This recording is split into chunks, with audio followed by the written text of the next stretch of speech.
Well, if you saw Al Gore's movie, well, how could you forget this scene?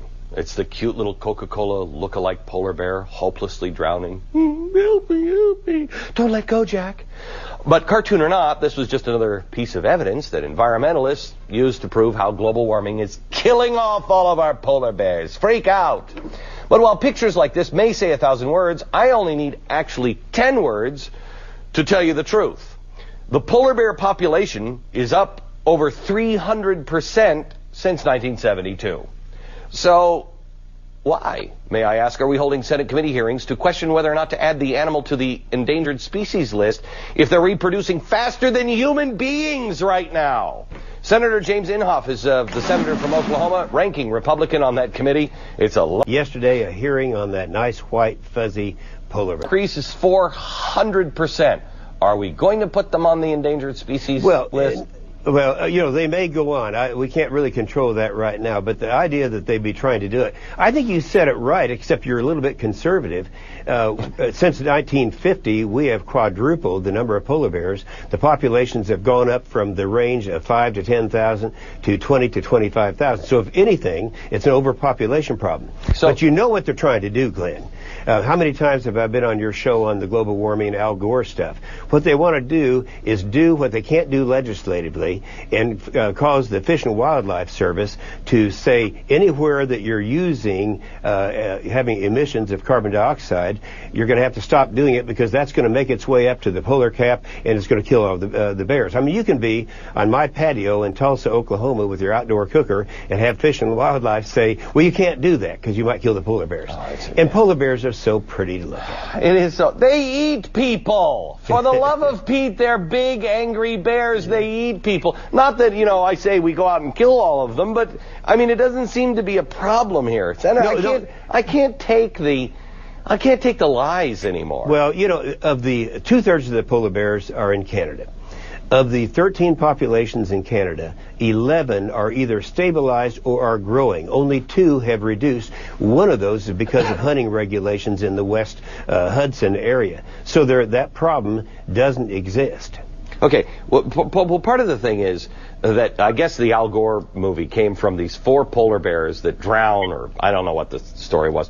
And they're saying, from 1987, the polar bear population is down by 17%. But if you start at, instead of 1987, just an arbitrary date, you start at 1981, the polar bear population is up 90% in that same region where the 4 little died. Well, so, I mean, it's a game. It's a numbers game. Yeah, but if you're looking at Al Gore, you know what his movie said, the sea levels are going to rise 20 feet. That's been totally debunked. There's no truth to that. He said that it's going to start precipitating a warm winter. The winter was the coldest we've had in my state of Oklahoma. I don't know where it was, how it was the rest of the place. Also, they said it'd precipitate hurricanes. We had the mildest hurricane season that we've had in the last 20 years. That's nothing that was in his movie has turned out to be true. But there are a lot of little kids going to bed at night, half scared to death that the sea levels are going to wipe them out. Senator, here's the other thing. I think Al Gore was wrong because I heard the truth today. We had it on the radio program today. Ted Turner has come out and said that in 30 to 40 years, first he said it would be 10 years and then he corrected himself, and I'm like, whew. In 30 to 40 years, that we will all be living in broken environments like Somalia. There will be 8 degrees warmer, and in 30 to 40 years, those humans that are left will be cannibals. Yeah, but you remember right before the Christmas holidays, I was on your show and announcing that 400 scientists have come through and said, hey, we used to believe that. It's just not true. The science is not there. No. No one will talk about it. Nobody's talked about the cannibal thing. That's new information. If you really want to do something, I've got a website. EPW stands for Environment and Public Works. EPW.senate.gov. And then click on to Welcome Glenn Beck Viewers. If you want to know more about it, you'll get it there. Senator, thank you very much. Thank you, Glenn. All right. I don't know why you hate polar bears the way you do, but whatever.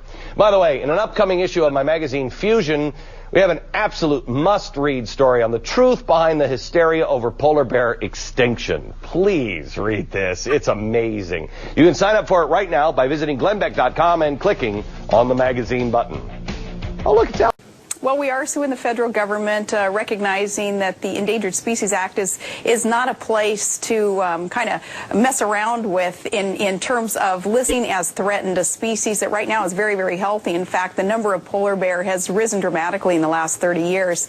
Our fear being that extreme environmentalists will use this tool, the ESA, to eventually just curtail or halt North Slope production of very rich resources that America needs. You know, we need that oil, we need that gas. I'm glad you're fired up about it, Glenn, and I appreciated your monologue there. I'm so sick of it, Governor. And you know what? Is it true that Anwar, where they want to drill, it is 700 miles away from the closest tree? Is that true?